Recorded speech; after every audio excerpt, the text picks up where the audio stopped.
नमस्कार मेरे प्यारे भाइयों और बहनों।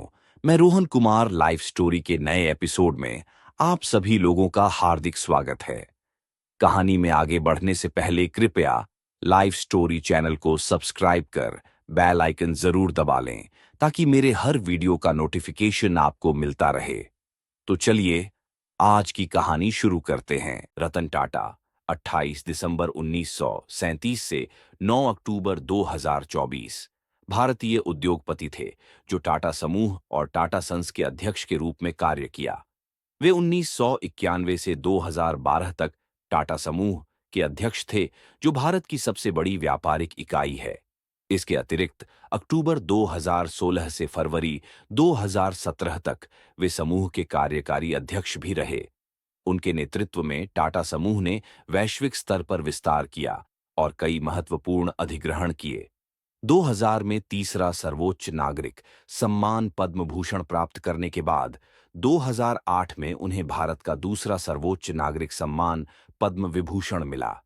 उम्र संबंधी बीमारी के कारण 2024 में उनकी मृत्यु हो गई।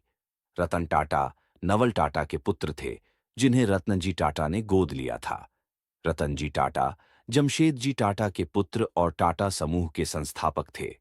उन्होंने कॉर्नेल यूनिवर्सिटी के कॉलेज ऑफ आर्किटेक्चर से आर्किटेक्चर में स्नातक की डिग्री प्राप्त की।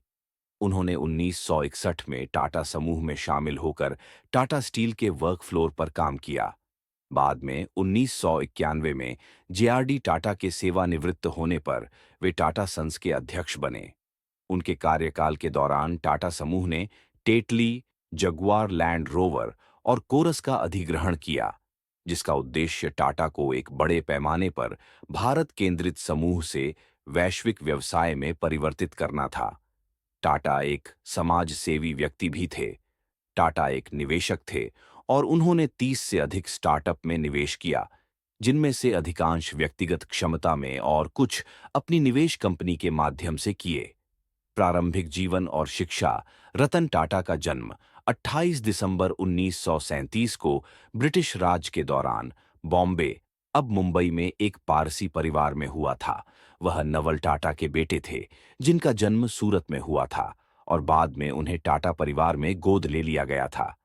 1948 में जब टाटा 10 वर्ष के थे तब उनके माता पिता अलग हो गए और बाद में उनकी दादी और रतन जी टाटा की विधवा नवाजबाई टाटा ने उनका पालन पोषण किया और उन्हें गोद ले लिया। नवल टाटा की सिमोन टाटा से दूसरी शादी से उनका एक छोटा भाई जिमी टाटा और एक सौतेला भाई नोएल टाटा था, जिनके साथ उनका पालन पोषण हुआ। टाटा ने 8वीं कक्षा तक मुंबई के कैंपियन स्कूल में पढ़ाई की। उसके बाद उन्होंने मुंबई में कैथेड्रल और जॉन कॉनन स्कूल, शिमला में बिशप कॉटन स्कूल और न्यूयॉर्क शहर में रिवरडेल कंट्री स्कूल में पढ़ाई की, जहां से उन्होंने 1955 में स्नातक की उपाधि प्राप्त की। हाई स्कूल के बाद टाटा कॉर्नेल विश्वविद्यालय गए और वहां से स्नातक की उपाधि प्राप्त की। 1959 में वास्तुकला में स्नातक की डिग्री। कॉर्नेल में रहते हुए वह अल्फा सिग्मा फी बिरादरी में शामिल हो गए।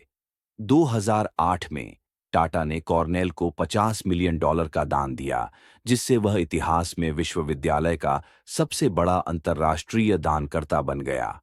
व्यवसाय 1970 के दशक में रतन टाटा को टाटा समूह में प्रबंधकीय पद पर नियुक्त किया गया था। वह शुरू में सहायक company national radio and electronics Nelco को पुनर्जीवित करने में सफल रहे, लेकिन आर्थिक मंदी के दौरान यह विफल हो गई।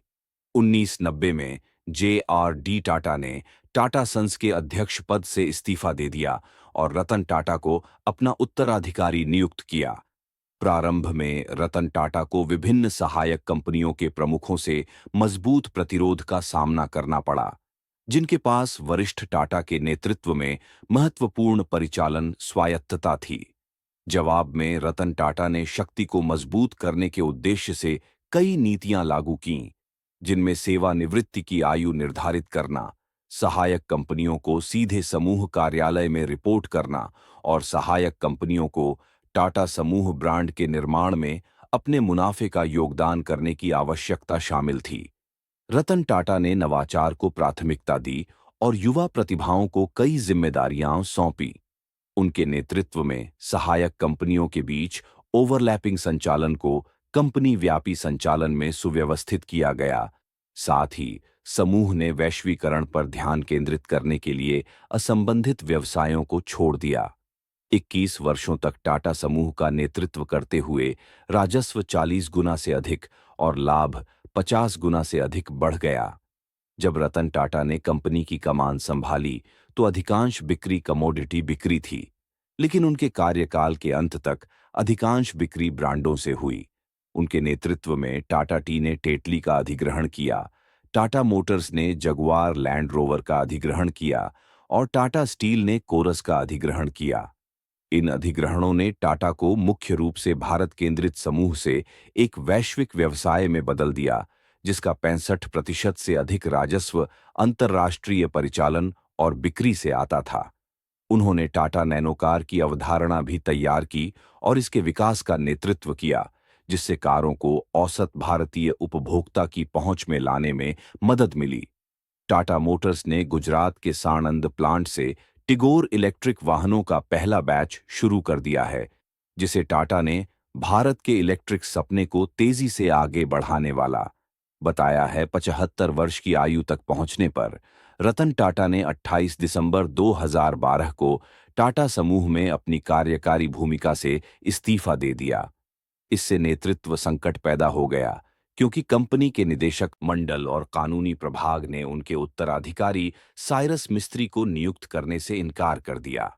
टाटा के रिश्तेदार और शाहपुरजी पल्लोंजी समूह के पल्लोंजी मिस्त्री के बेटे, जो टाटा समूह के सबसे बड़े व्यक्तिगत शेयरधारक हैं, 24 अक्टूबर 2016 को साइरस मिस्त्री को टाटा सन्स के चेयरमैन पद से हटा दिया गया और रतन टाटा ने अंतरिम चेयरमैन का पद संभाला।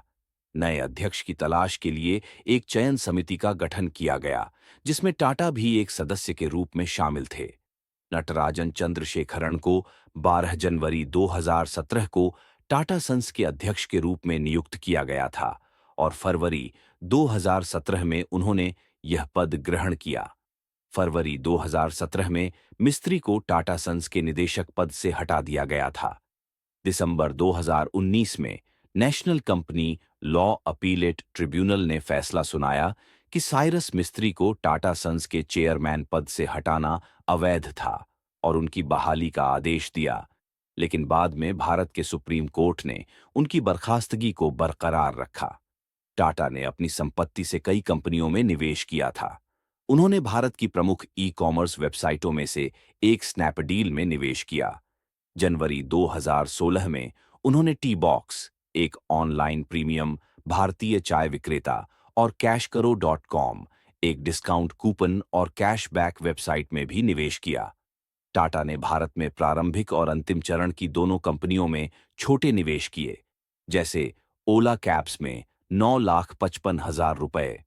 अप्रैल 2015 में यह बताया गया कि टाटा ने चीनी स्मार्टफोन स्टार्टअप शाओमी में हिस्सेदारी हासिल कर ली है।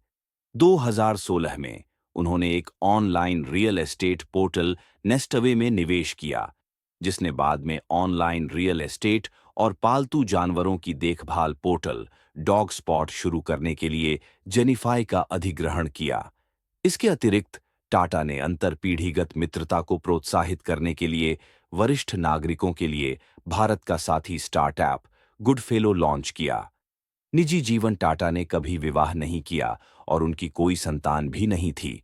2011 में रतन टाटा ने कहा था, मैं 4 बार विवाह के निकट पहुंचा, किंतु प्रत्येक बार भय या किसी अन्य कारणवश पीछे हट गया।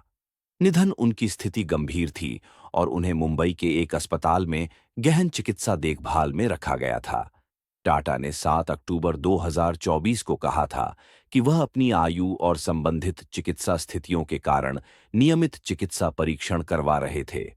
रतन टाटा का 9 अक्टूबर 2024 को 66 वर्ष की आयु में मुंबई के ब्रीच कैंडी अस्पताल में निधन हो गया।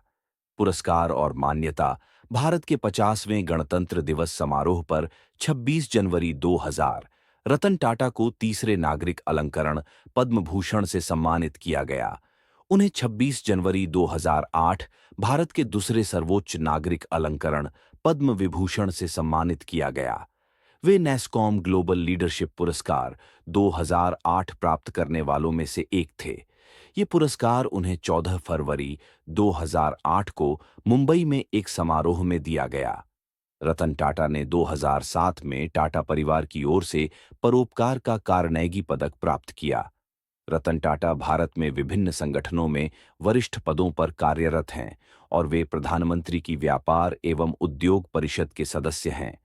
मार्च 2006 में टाटा को कॉर्नेल विश्वविद्यालय द्वारा 26वें रॉबर्ट एस सम्मान से सम्मानित किया गया।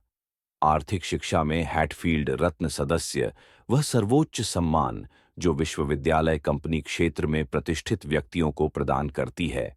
रतन टाटा के विदेशी संबंधों में मित्सुबिशी निगम, मित्सुबिशी कॉरपोरेशन, अमेरिकन इंटरनेशनल समूह, American international group, JP Morgan Chase और बूज एलन हैमिल्टन के अंतर्राष्ट्रीय सलाहकार बोर्ड की सदस्यता शामिल है।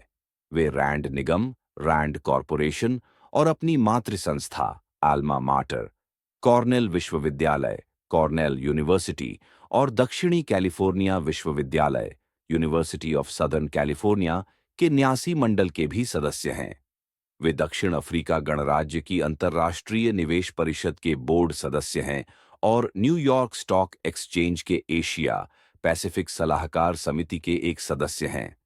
टाटा एशिया पैसिफिक पॉलिसी के रैंड केंद्र के सलाहकार बोर्ड पूर्व पश्चिम केंद्र के बोर्ड ऑफ गवर्नर्स में हैं और bill and Melinda Gates foundation के भारत एड्स इनिशिएटिव कार्यक्रम बोर्ड में सेवारत हैं। फरवरी 2004 में रतन टाटा को चीन के जोजियांग प्रांत में हंगझो शहर में मानद आर्थिक सलाहकार की उपाधि से सम्मानित किया गया। उन्हें हाल ही में लंदन स्कूल ऑफ इकोनॉमिक्स से मानद डॉक्टरेट की उपाधि हासिल हुई और नवंबर 2007 में फॉर्च्यून पत्रिका ने उन्हें व्यापार क्षेत्र के 25 सबसे प्रभावशाली लोगों की सूची में शामिल किया। मई 2008 में टाटा को टाइम पत्रिका की 2008 की विश्व के 100 सबसे प्रभावशाली लोगों की सूची में शामिल किया गया। टाटा की अपनी छोटी 1 लाख रुपए की कार नैनो के लिए सराहना की गई। उन महत्वपूर्ण व्यक्तियों में से एक जिसने अपने वादे का पालन किया। सम्मान रत्न टाटा को विभिन्न क्षेत्रों में उनके योगदान के लिए कई पुरस्कारों से सम्मानित किया गया है। इनमें शामिल हैं 1. पद्म भूषण सन 2000, भारत सरकार द्वारा उद्योग एवं व्यापार क्षेत्र में यह सम्मान दिया गया। 2008 में राष्ट्रपति प्रतिभा पाटिल द्वारा रतन टाटा को पद्म विभूषण से सम्मानित करते हुए 2. पद्म विभूषण 2008 ये भारत का दूसरा सर्वोच्च नागरिक सम्मान है जो उन्हें उनके व्यापारिक योगदान के लिए दिया गया। 3. जर्मनी का आदेश 2014 में उन्हें जर्मनी के राष्ट्रपति द्वारा इस आदेश से सम्मानित किया गया। 4. सर्वश्रेष्ठ सीईओ 2012 में रतन टाटा को सर्वश्रेष्ठ सीईओ का खिताब दिया गया। 5. FICCI life time achievement award ये पुरस्कार उन्हें 2012 में दिया गया।